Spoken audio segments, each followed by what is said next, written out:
చలిలో పాపం కోడలు. గ్రామంలో అది ఒక పెద్ద రాతి బంగ్లా. ఆ ఇంటి యజమాని మహిగ్రద్ద. ఆమెకు అపారమైన ఆస్తి, అంతకు మించిన అహంకారం ఉన్నాయి. ఆమెకు 2 పిల్లలు. కొడుకు లూసీ పౌరం, కూతురు చిచ్చుకాకి. లూసీ పౌరం చూడ్డానికి అందగాడు, అమాయకుడు, కాని సొంత నిర్ణయాలు తీసుకోలేనివాడు. తల్లి చెల్లి చాటుబిడ్డ. చిచ్చుకాకి మాత్రం గయ్యాలి, అసూయపరురాలు, పక్కవారి సంతోషాన్ని చూడలేని రాక్షసి. ఇక మరోవైపు ఊరి చివర ఒక చిన్న గూడులో తుని పిచ్చుకుండేది. ఆమె నిరుపేద కుటుంబానికి చెందినది. అమ్మా నాన్నలు చిన్నప్పుడే పోతే కష్టపడి బతికింది. విధి ఆడిన వింత నాటకంలో లూసీ పౌరం తుని పిచ్చుకను ప్రేమించాడు. ప్రేమ గుడ్డిదంటారు, కాని ఇక్కడ ప్రేమతో పాటు లూసీ కూడా గుడ్డివాడయ్యాడు. తునిని పెళ్లి చేసుకుని ఇంటికి తీసుకునొచ్చాడు. ఒక అమాయకపు పక్షి రాబందుల గూటిలో అడుగుపెట్టిన క్షణమది. ఆ రోజు సాయంత్రం లూసీ పౌరం తుని పిచ్చుకను తీసుకుని తన పెద్ద బంగ్లా గేటు లోపలికి అడుగుపెట్టాడు. లూసీ పౌరం గడప దగ్గర నిలబడి భయపడుతూనే, అమ్మా అమ్మా బయటికి రా, నేనొచ్చాను. నాతో పాటు ఒకరిని తీసుకొనొచ్చాను. లోపల నుండి మహిగ్రద్ద, చిచ్చుకాకి దర్జాగా నడుచుకుంటూ వచ్చారు. లూసీ పక్కన నిలబడ్డ చిన్న తునిని చూడగానే వారి ముఖాల్లో రంగులు మారాయి. ఆశ్చర్యం, ఆ తర్వాత అసహ్యం, చివరిగా కోపం. మహిగ్రద్ద కళ్ళు పెద్దవి చేసి కోపంగా, ఎవర్రా ఈమె? పని మనిషి అనుకుంటా, కొత్తగా పెట్టావా? ఈ చిన్న పక్షి మన ఇంట్లో ఏం పని చేయగలదు, పంపించేయి. కాదమ్మా, ఈమె పని మనిషి కాదు. ఈమె పేరు తుని. నేనీమెను ప్రేమించాను. గుడిలో పెళ్లి చేసుకున్నాం. ఈమె నా భార్య, నీ కోడలు. ఆ మాట వినగానే మహిగ్రద్ద తల మీద పిడుగు పడ్డట్లయింది. చిచ్చుకాకి నోరు తెరిచి ఉండిపోయింది. చిచ్చుకాకి నవ్వుతూ వెటకారంగా, భార్య, కోడలా? అన్నయ్య, నీకేమైనా మతిపోయిందా? మన స్థాయి ఏంటి? ఈ దిక్కులేని పిచ్చుక స్థాయి ఏంటి? చూడు, దాని రెక్కలకున్న దుమ్ము చూడు. మన ఇంటి గడప తొక్కే అర్హత కూడా దీనికి లేదు. తుని పిచ్చుక కన్నీళ్లతో, అత్తయ్య గారు నమస్కారం. నేను పేదదానిని కావచ్చు, కాని నా ప్రేమ నిజమైనది. మీ ఇంటిని నా దేవాలయంలో చూసుకుంటాను. నన్ను మీలో ఒకరిగా కలుపుకోండి అత్తయ్య. చాలు ఆపు. నా కొడుకు బుద్ధి గడ్డి తిని నిన్ను చేసుకున్నాడు. ఇప్పుడు వాడి కట్టిన తాళి నీ మెడలో ఉంది కాబట్టి నిన్ను లోపలికి రానిస్తున్నా. కాని గుర్తుపెట్టుకో, నువ్వే ఇంటికి కోడలివి కాదు, కేవలం ఒక జీవివి మాత్రమే. ఈ ఆస్తిలో చిల్లి గవ్వ కూడా నీకు రాదు. అమ్మా ప్లీజ్ అమ్మా, తను మంచిది. నోరు ముయ్యన్నయ్య, నీ వల్ల మన పరువు బజారున పడింది. సరేలే, వచ్చింది కదా, ఆ మూలన ఒక స్టోర్ రూమ్ లో పడుకోమను. మా గదుల్లోకి రావడానికి వీల్లేదు. తుని పిచ్చుక తొలి రోజే కన్నీళ్లతో ఆ ఇంట్లోకి అడుగుపెట్టింది. పచ్చని తోరణాలు లేవు, మంగళ వాయిద్యాలు లేవు. కేవలం అత్త ఆడపడుచుల అవమానాలు తప్ప. పెళ్లైన కొన్ని రోజులకి ఆ ఇంట్లో అసలు నాటకం మొదలైంది. చిచ్చుకాకి తుని అంటే అస్సలు గిట్టదు. తుని ఎంత శుభ్రంగా పనిచేసినా, ఎంత రుచిగా వండినా చిచ్చు అందులో వంకలు వెతికేది. లూసీ ఆఫీస్కి వెళ్ళగానే చిచ్చు తన నిజస్వరూపం చూపించేది. చిచ్చుకాకి వంటింట్లో తుని వండిన పాయసం గిన్నెను కావాలని కింద పడేసి, అయ్యో అమ్మ చూడు, ఇతను ఏం చేసిందో. నేను పాయసం అడిగానని కోపంతో గిన్నె విసిరి కొట్టింది. తుని పిచ్చుక భయంతో వణికిపోతూ, లేదక్కయ్య, నేను విసరేయలేదు. మీరే చేతుల నుండి జార విడిచారు. మహిగ్రద్ద హాల్లో నుండి పరిగెత్తుకుంటూ వచ్చి తుని చెంప చెల్లుమనిపించింది. ఏమే, మళ్ళీ అబద్ధాలా? నా కూతురు పాయసం కింద పడేసుకుంటుందా? దానికది ఎంత ఇష్టమో నాకు బాగా తెలుసు. నీకు వండడం ఇష్టం లేక ఇలా చేస్తున్నావు కదూ. ఈ రోజు నీకు అన్నం లేదు. పడిపోయిన ఆ పాయసాన్ని నాకేసి ఇల్లంతా కడుగు. అత్తయ్య నమ్మండి, నేను చేయలేదు. చిచ్చుకాకి ముసలి కన్నీరు కారుస్తూ, చూడమ్మా, అది నన్ను ఎంత మాట అంది. నేను చేతకాని దానినట. అన్నయ్య చక్క చెప్తాను దీని సంగతి. సాయంత్రం లూసీ రాగానే చిచ్చు మహి కలిసి లేనిపోని చాడీలు చెప్పారు. లూసీ అమాయకుడు కావడంతో వాళ్ల మాటలు నమ్మి తునిని తిట్టేవాడు. తుని మౌనంగా ఏడవడం తప్ప ఏమీ చెయ్యలేకపోయేది. డిసెంబర్ నెల వచ్చింది. ఆ సంవత్సరం చలి తీవ్రత విపరీతంగా ఉంది. ఉదయం 9 గంటలైనా సూర్యుడు రావడం లేదు. మంచు వర్షంలా కురుస్తోంది. ఆ పెద్ద బంగ్లాలో పనిచేయడం తునికి నరకంలా మారింది. మహిగ్రద్ద చిచ్చుకాకి రగ్గులు కప్పుకొని హీటర్లు ముందు కూర్చుని టీవీ చూస్తుండేవారు. తుని మాత్రం ఆ చలిలో పెరట్లో పనులు చెయ్యాల్సొచ్చేది. తుని, ఆ బట్టలన్నీ ఒక పెద్ద బకెట్ నిండా బట్టలున్నాయి, ఆ ఉతికి ఆరయ్యి. వాషింగ్ మిషన్ పాడైంది, చేత్తోనే ఉతకాలి. సబ్బు ఎక్కువగా వాడకు. తుని పిచ్చుక బకెట్లోని నీళ్లను ముట్టుకుని షాక్ కొట్టినట్లు వెనక్కి లాగి, అత్తయ్య, ఈ నీళ్లు ఐస్ గడ్డలా ఉన్నాయి. నా చేతులు మొద్దుబారిపోతున్నాయి. కనీసం ఒక్క మగ్గు వేడి నీళ్ళివ్వండి అత్తయ్య, నా వల్ల కావట్లేదు. చిచ్చుకాకి హీటర్ ముందు కూర్చుని, అమ్మా, మహారాణి గారికి వేడి నీళ్ళు కావాలట. పని మనిషికి వేడి నీళ్లు ఎవరైనా ఇస్తారా? చన్నీళ్లతో చేస్తేనే చురుగ్గా ఉంటావు. మా అమ్మ చెప్పింది చెయ్యి, లేకపోతే రాత్రికి భోజనం కట్టవు. తుని పిచ్చుక చేసేదేమీ లేక ఆ చల్లటి నీళ్లలో చేతులు పెట్టి బట్టలు ఉతకడం మొదలుపెట్టింది. ఒక్కో బట్ట పిండుతుంటే ఆమె నరాలన్నీ జివ్వుమని లాగుతున్నాయి. ఆమె చేతులు ఎర్రగా కమిలిపోయాయి. వేళ్ల చివర్ల నుండి రక్తం కారే పరిస్థితొచ్చింది. ఆమె కన్నీళ్లు ఆ బకెట్ నీళ్లలో కలిసిపోతున్నాయి. అమ్మా, నువ్వెక్కడున్నావు? నన్ను తీసుకెళ్ళిపో అని మనసులో ఏడుస్తూ పనిచేసింది. సాయంత్రం లూసీ ఇంటికొచ్చాడు. తుని ఒక మూల కూర్చొని తన చేతులకు పసుపు రాసుకుంటోంది. అమ్మా, కాఫీ ఇవ్వు. తుని ఏం చేస్తుంది? తునిగారా పొద్దున్నే లేచి 4 బట్టలు ఉతికి అదేదో కొండను ఢీ కొట్టినట్లు కూర్చుందన్నయ్యా. ఇప్పుడే లేచి నటిస్తోంది. మేమే అన్ని పనులు చేసుకున్నాం. నా నడుము నొప్పి చూడు. లూసీ పౌరం తుని దగ్గరికి వెళ్లి కోపంగా, తుని, ఇంట్లో అందరూ కష్టపడుతుంటే నువ్వు పడుకుంటావా? అమ్మా చెల్లి అంటే గౌరవం లేదా? వాళ్ళు నీ గురించి ఎంత గొప్పగా చెప్తారు, నువ్వేమో ఇలా ప్రవర్తిస్తున్నావు. ఏమండి, నమ్మండి, నేను పొద్దుట్టుండి చన్నీళ్లలో బట్టలు ఉతుకుతున్నాను. నా చేతులు చూడండి, కమిలిపోయాయి. ఒక్కసారి నా చేతులు పట్టుకుని చూడండి, ఎంత తెల్లగా ఉన్నాయో. లూసీ పౌరం ఆమె చేతులను చూడకుండానే, ఆపని నాటకాలు. మా అమ్మ అబద్ధం చెప్పదు. వెళ్ళి కాఫీ తీసుకురా. ఇంకోసారి మా వాళ్ళ మీద నిందలు వేస్తే బాగోదు. తుని గుండె పగిలిపోయింది. కట్టుకున్న భర్త కూడా తన గాయాలను చూడనప్పుడు ఇక ఈ ప్రపంచంలో తనను ఎవరు ఓదారుస్తారు? ఆ చలికి, విపరీతమైన కష్టానికి, మానసిక వేదనకు తుని పిచ్చుక శరీరం తట్టుకోలేకపోయింది. రాత్రికి రాత్రే ఆమెకు 104 డిగ్రీల జ్వరం వచ్చింది. ఆమె శరీరం కాలిపోతుంది, గొంతెండిపోతుంది. ఉదయం లేవలేకపోయింది. మహిగ్రద్ద తుని పడుకున్న స్టోర్ రూంలోకి వచ్చి గట్టిగా అరుస్తూ, ఏమే, ఇంకా పడుకునే ఉన్నావా? తెల్లారింది. కాఫీ ఎవరు పెడతారు? పెళ్ళైతే పని మానేయొచ్చని అనుకుంటున్నావా ఏంటి? తుని పిచ్చుక లేవలేక నీరసంగా కళ్ళు తెరిచి, అత్తయ్య, నాకు చాలా జ్వరంగా ఉంది. ఒళ్ళు కాలిపోతుంది, తల పగిలిపోతుంది. ఈ రోజు ఒక్కరోజు పని చేయలేను. ప్లీజ్, ఒక్క పారాసెటమాల్ ఉంటే ఇవ్వండి. చిచ్చుకాకి వచ్చి తుని నుదురు ముట్టుకుని వెటకారంగా, అమ్మా, వీళ్ళ నాటకాలు నీకు తెలియవు. జ్వరం లేదు, ఏమీ లేదు. ఒళ్ళు వెచ్చగా ఉంటే జ్వరమా? దుప్పటి కప్పుకొని పడుకుంటే వెచ్చగా ఉండదా? పని కొట్టడానికి ప్లాన్ వేసింది. లేచి ఇల్లూడ్చు. లేదక్కయ్య, నిజంగానే శక్తి లేదు. కళ్ళు తిరుగుతున్నాయి. ఒక్క గ్లాసు నీళ్ళివ్వండి. నీళ్లు కావాలా? ఇస్తా. నీకు నీళ్లు కావాలి కదా? మహిగ్రద్ద బయటికెళ్లి పెరట్లో చల్లటి మంచునీళ్లతో నిండిన ఒక బకెట్ తీసుకొచ్చింది. జ్వరంతో వణుకుతున్న తుని మీద ఆ బకెట్ నీళ్లు గుమ్మరిచ్చింది. అమ్మో, చచ్చిపోతున్నాను అని గట్టిగా అరిచింది. ఆ చల్లటి నీళ్లు ఆమె వేడి శరీరం మీద పడగానే ఆమె ప్రాణం విలవిలలాడింది. ఊపిరి ఆగినంత పనైంది. ఇప్పుడు లేస్తావా లేక ఇంకో బకెట్ తెమ్మంటావా? జ్వరం వదిలిందా లేదా? తుని భయంతో వణుకుతూ తడిబట్టలతోనే లేచింది.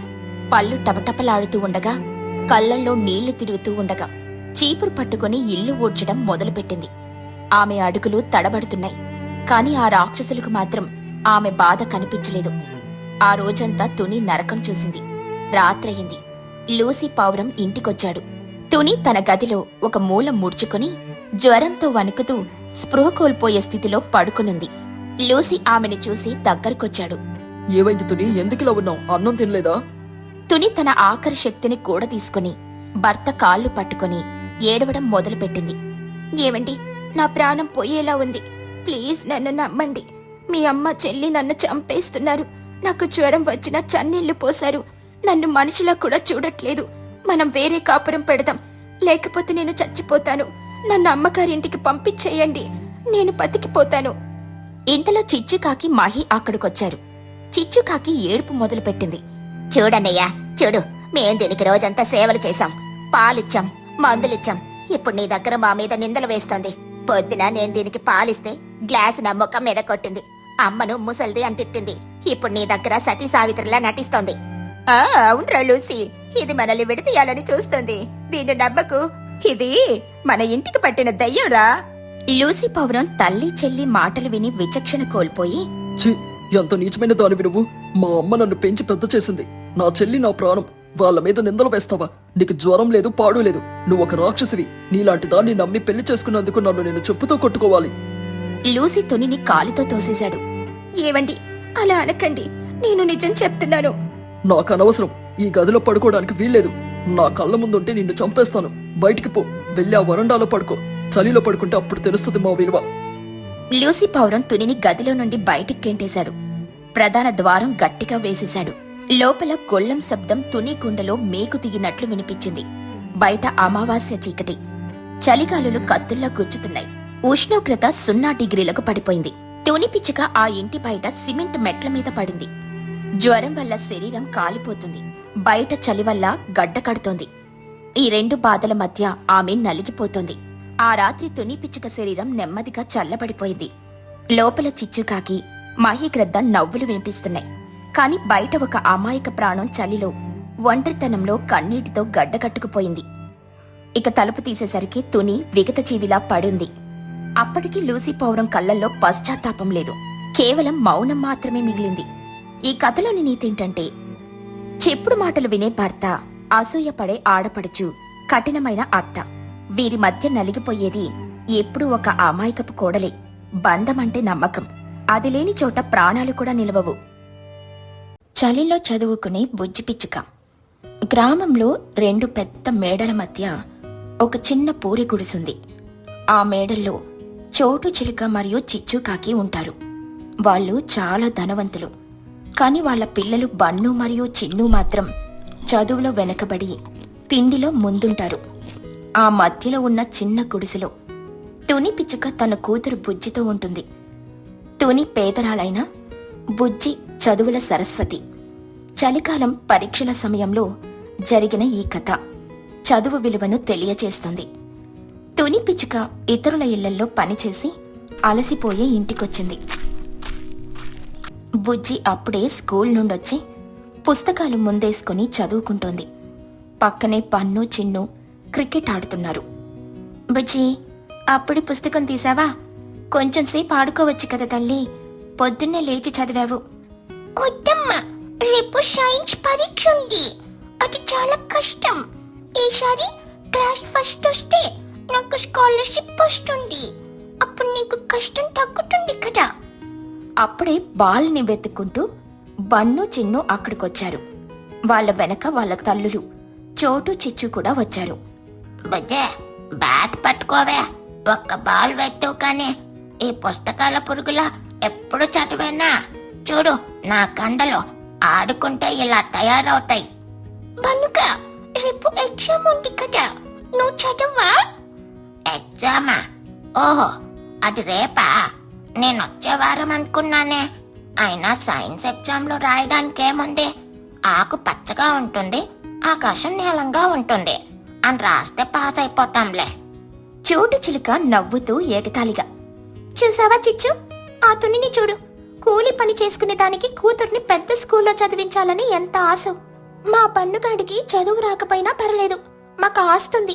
తిని కూర్చున్న 7 తరాలు గడుస్తాయి. అవును చోట, ఈతోని అనవసరంగా డబ్బులు వేస్ట్ చేస్తోంది. రేపా పిల్ల పెళ్లికి దాచుకోకుండా ఫీజులు కడుతోంది. ఏమేతోని, నీ కూతురు కలెక్టర్ అవుతుందా ఏంటి? తుని పిచ్చుక వినయంగా, అయ్యో అంత లేదు చిచ్చుగారు, చదువుకుంటే జ్ఞానం వస్తుంది కదా. నా కూతురు నాలాగా కష్టపడకూడదని నా ఆశ. ఆశకి హద్దుండాలేతోని. సరేలే, రేపు ఎగ్జామ్ అంటగా. మా చిన్ను కూడా ఏదో రాస్తాడులే. వాడికి కొత్త పెన్ను కొనిచ్చాను, అది ఆటోమేటిక్ గా ఆన్సర్లు రాసేస్తుంది. చోటు, చిచ్చు గట్టిగా నవ్వుకుంటూ వెళ్లిపోయారు. తుని కళ్ళల్లో నీళ్లు తిరిగాయి. అమ్మా, పాట పడుకు.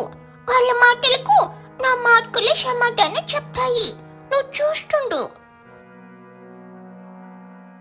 ఇక మరుసటి రోజు ఎగ్జామ్ హాల్. మహిగ్రద్ద టీచర్ ఎగ్జామ్ పేపర్లు ఇస్తున్నారు.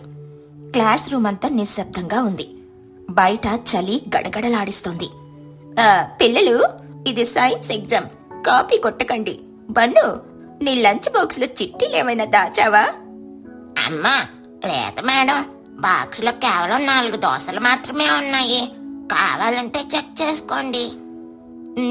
సరే సరే, రాయండి. బుజ్జి చకచకా రాస్తోంది. బన్ను మాత్రం పెన్ను నోట్లో పెట్టుకుని దిక్కులు చూస్తున్నాడు. చిన్ను పేపర్ మీద బొమ్మలు గీస్తున్నాడు. బన్ను చిలుక చిన్నుతో గుసగుసగా, ఒరే చిన్నగా, మొదటి ప్రశ్నకు ఆన్సర్ ఏంట్రా? కిరణజన్య సంయోజక క్రియ అంటే ఏంటి? నాకేం తెలుసురా, బహుశా కిరణ్ అనేవాడు సంధ్య అనే అమ్మాయిని కలవడమేమో. అదే రాసాయి. ఆ సూపర్ ఐడియా, నువ్వు జీనియస్ రా. బన్ను అదే రాసేశాడు. ఎగ్జామ్ టైం అయిపోయింది. ఇక ఫలితాల రోజు.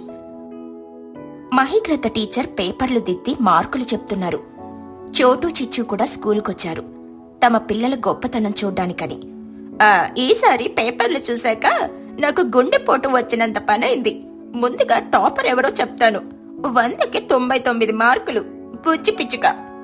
క్లాస్ అంతా చప్పట్లు కొట్టారు. తుని పిచ్చుక ఆనందంతో ఉప్పొంగిపోయింది. ఇక మన మహానుభావులు బన్ను చిలుక మార్కులు 100కి 4. చోటు చిలుక షాక్ అయ్యి, ఏంటి మేడం 4? మావాడు 4 దోశలు తిన్నాడు, 4 మార్కులు తెచ్చుకున్నాడా? అవును చోటు, వాడు రాసిన ఆన్సర్లు అలా ఉన్నాయి. మరి కిరణజన్య సంయోజక క్రియ అంటే కిరణు సంధ్య కలవడం అని రాశాడు. వాడికి 4 మార్కులు వేయడమే ఎక్కువ. పోనీలే, మా చిన్నగాడు పాస్ అయి ఉంటాడు. వాడికి కొత్త పెన్ను కొనిచ్చాను. చిన్నుకాకి మార్కులేంటంటే 0. వాడు పేపర్ మీద ఆన్సర్లే రాయలేదు. మీ కాకి బొమ్మ గీసి కింద మా అమ్మ అందగత్తే అని రాశాడు. అందరూ గట్టిగా నవ్వారు. చోటు చిచ్చు అవమానంతో తలదించుకున్నారు. తుని బుజ్జిని చూసి వాళ్లకు అసూయ మొదలైంది. ఆ రోజు రాత్రి చోటు చిచ్చు ఇంట్లో మీటింగ్ పెట్టారు. చూసావా చిచ్చు, ఆ తుని కూతురు మన పరువు తీసింది. ఆ పని మనిషి కూతురు ఫస్ట్ రావడం ఏమిటి, మన పిల్లలు ఫెయిల్ అవడం ఏంటి? ఇది ఇలాగే సాగితే రేపు ఊర్లో మనల్ని ఎవరూ గౌరవించరు. నిజమే చోట, రేపు మ్యాథ్స్ ఎగ్జామ్ ఉంది. అది ఇంకా కష్టం. బుజ్జి దానికి కూడా బాగా చదివి మళ్ళీ ఫస్ట్ వస్తే మన పరువు గంగలో కలిసినట్టే. దీనికి ఏదో ఒకటి చెయ్యాలి. బుజ్జి చదవకూడదు. ఈ రాత్రి అది చదవకుండా ఆపేయాలి. ఎలా? పుస్తకాలు దొంగలిద్దామా? వద్దు, అది పాత ప్లాన్. నాకు ఒక కొత్త ఐడియా వచ్చింది. తుని పేదది కదా, వాళ్ళ ఇంట్లో ఇన్వర్టర్ లేదు. మనం వెళ్ళి వాళ్ళ ఇంటికి ఉన్న కరెంట్ వైర్ కట్ చేసేద్దాం. బయట చిమ్మ చీకటి, కరెంట్ లేకపోతే బుజ్జి చదవలేదు, రేపు ఎగ్జాము రాయలేదు. అబ్బా చోట, నీ బుర్రలో ఎంత తెలివి ఉందా? Super plan. పద ఇప్పుడే వెళ్దాం. రాత్రి 11 గంటలు. బయట చలిగాలులు జుయి జుయిమని వీస్తున్నాయి. తుని గుడిసెలో బుజ్జి దీక్షగా లెక్కలు ప్రాక్టీస్ చేస్తోంది.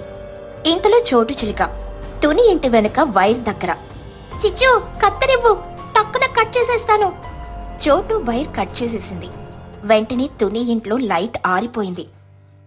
తుని పిచ్చుక ఇంట్లో, అయ్యో కరెంటు పోయింది బుజ్జి, నీకు చదువుకోవడానికి ఇబ్బంది అవుతుంది. అవునమ్మా, ఇంకా 2 చాప్టర్లున్నాయి. రేపు ఎగ్జామ్ చాలా ముఖ్యం. ఇప్పుడెలా? చోటు చిచ్చు బయట చెట్టు వెనుక దాక్కుని నవ్వుకుంటున్నారు. చిచ్చుకాకి గుసగుసగా, చూసావా, లైట్ పోయింది. ఇక బొజ్జి పని గోవింద, వెళ్ళి పడుకుంటుందిలే. కాని జరిగింది వేరు. అమ్మా, నీ చదవడం ఆపను. బయట చంద్రుడున్నాడు కదా, ఆ వెలుగులో చదువుకుంటా. వద్దు పుచ్చి, బయట చలి పులిలా ఉంది, గడ్డగట్టిపోతావు. పర్లేదమ్మా, నేను స్వెటర్ వేసుకుంటాను. ఈ ఎగ్జామ్ పాస్ అయితేనే నాకు స్కాలర్షిప్ వస్తుంది. మన కష్టాలు తీర్తాయి. నేను వెళ్తాను. బుజ్జి తన చిన్న నులక మంచం లాక్కొని ఇంటి బయటకొచ్చింది. చలికి వణుకుతూ పైన ఉన్న చందమామ వెలుగులో, వీధి దీపం వెలుగులో పుస్తకం తెరిచి చదవడం మొదలుపెట్టింది. బుజ్జి చలికి గజగజ వణుకుతోంది. చేతులు మొద్దుబారిపోతున్నాయి. అయినా పెన్ పట్టుకుని లెక్కలు చేస్తోంది. ఇది చూసి తుని పిచ్చుక గుండె తరుక్కుపోయింది. నా తల్లి చదువు కోసం ఎంత కష్టపడుతోంది. దేవుడా, మాకు కరెంట్ లేకపోయినా పర్లేదు, నా బిడ్డకు దారి చూపించు. తుని లోపలికెళ్ళి మూలన పడి ఉన్న పాత లాంతరు తీసింది. అందులో ఉన్న కాస్త కిరోసిన్ పోసి వెలిగించింది. ఆ చిన్న వెలుగును తన పాత శాలువాను తీసుకుని బయటకొచ్చింది. తుని పిచ్చుక బుజ్జి దగ్గరకొచ్చి, బుజ్జి ఇదిగో ఈ లాంతరు వెలుగులో చదువుకో, ఈ శాలువా కప్పుకో, నీకు చలి వేస్తే అమ్మ ప్రాణం పోయినట్లుంది తల్లి. తుని లాంతర్ను మంచం పక్కన పెట్టి బుజ్జిని తన రెక్కల కిందకు తీసుకుని వెచ్చదనాన్నిస్తూ అక్కడే కూర్చుంది. ఆ చిన్న లాంతరు వెలుగులో ఆ తల్లి కూతుర్ల ప్రేమను చూసి ఆకాశంలో చందమామ కూడా మురిసిపోయాడు. థ్యాంక్ యూ అమ్మా, నువ్వు పక్కనుంటే నాకు ఏ చలి భయమూ లేదు. చెట్టు వెనుక దాక్కుని ఇదంతా చూస్తున్న చోటు చిచ్చులకు మాట రాలేదు. వాళ్ళు బుజ్జి పట్టుదల, తుని ప్రేమ చూసి షాక్ అయ్యారు. చిచ్చుకాకి కన్నీళ్లతో, చోట, మనం ఎంత తప్పు చేశాం. మనం కరెంటు తీసేస్తే వాళ్ళు వెలుగును వెతుక్కున్నారు. ఆ పిల్ల పట్టుదల చూడు, మన పిల్లలు ఏసీ గదుల్లో ఉండి కూడా చదవట్లేదు. ఈ చలిలో ఆ పిల్ల వణుకుతో చదువుతోంది. అవును చిచ్చు, మనం తప్పుందని విర్రవీగాం, కానీ తుని దగ్గర ప్రేమ, సంకల్పం అనే ఆస్తుంది. మనం రాక్షసుల్లా ప్రవర్తించాం. నాకు చాలా సిగ్గుగా ఉంది. పాపం, వాళ్ళని అలా చలిలో ఉంచలేకపోతున్నాను. పద, మనం వెళ్లి కరెంటు వైరు అతికిద్దాం. చోటు చిచ్చు వెంటనే వెళ్లి కరెంటు వైర్ జాయింట్ చేశారు. తుని ఇంట్లో లైట్ వచ్చింది. అరే, కరెంట్ వచ్చింది బుజ్జి, రా లోపలికెళ్దాం. అమ్మయ్య, థ్యాంక్ యూ గాడ్. వాళ్ళు లోపలికెళ్లారు. చోటు చిచ్చు అది చూసి తృప్తిగా ఇళ్లకెళ్లారు. మరుసటి రోజు మ్యాథ్స్ ఎగ్జామ్ జరిగింది. సాయంత్రం అందరూ తుని ఇంటికొచ్చారు. చోటు చిచ్చు చేతిలో స్వీట్ బాక్సులున్నాయి. తుని పిచ్చుక వాళ్ళని చూసి భయపడుతూ, అమ్మగారు రండి, ఏమైనా తప్పు జరిగిందా? తప్పు చేసింది మేము తుని. నిన్న రాత్రి కరెంటు పోయింది అని అనుకున్నావు కదా, అది పోలేదు. మేమే తీసేశాం, బుజ్జి చదవకూడదని. అయ్యో, మీరా? అవును తుని, మా అసూయ మమ్మల్ని కళ్ళు కనిపించకుండా చేసింది. కానీ నిన్న చలిలో బుజ్జి కష్టం చూశాక మాకు బుద్ధి వచ్చింది. మా పిల్లలకు అన్ని సౌకర్యాలు ఇచ్చాం, కానీ బుద్ధి ఇవ్వలేకపోయాం. నీ పెంపకం గ్రేట్. ఈ రోజు ఎగ్జామ్లో బుజ్జి మళ్ళీ 100 మార్కులు తెచ్చుకుంది. మా పిల్లలు మళ్ళీ ఫెయిల్. మాకొక కోరిక ఉంది తుని. ఏంటమ్మగారు? ఈ రోజు నుండి మా పన్ను, చిన్ను సాయంత్రం నీ ఇంటికే వస్తారు. బుజ్జి వాళ్ళకు చదువు చెప్పాలి. ఫీజు ఎంత కావాలంటే అంత ఇస్తాం. మా పిల్లల్ని కూడా బుజ్జిలా మార్చు. బుజ్జి పిచ్చుక నవ్వుతూ, తప్పకుండా ఆంటీ, నేను వాళ్ళకు చదువు చెప్తాను, కానీ ఒక కండిషను. ఏంటి తల్లి? బన్ను చదువుకునేటప్పుడు తినకూడదు, చిన్ను అర్థం చూసుకోకూడదు. అది నా రూల్. బన్ను చిలుక వెనక నుండొచ్చి, అమ్మా, తినకుండా చదవాలా? సరేలే, పాస్ అవ్వాలంటే తప్పదు కదా, కానీ మధ్యలో వాటర్ బ్రేక్ ఇస్తావా బుజ్జి? అందరూ గట్టిగా నవ్వారు. ఆ చలి సాయంత్రం అందరూ కలిసి వేడివేడి పకోడీలు తింటూ ఆనందంగా గడిపారు. ఈ కథలో నీతేంటంటే, వెలుగును ఆర్పాలని చూసేవాడు ఓడిపోతాడు, వెలుగును వెతుక్కునేవాడు గెలుస్తాడు. పట్టుదలుంటే పేదరికం, చలి ఏవీ అడ్డు కావు.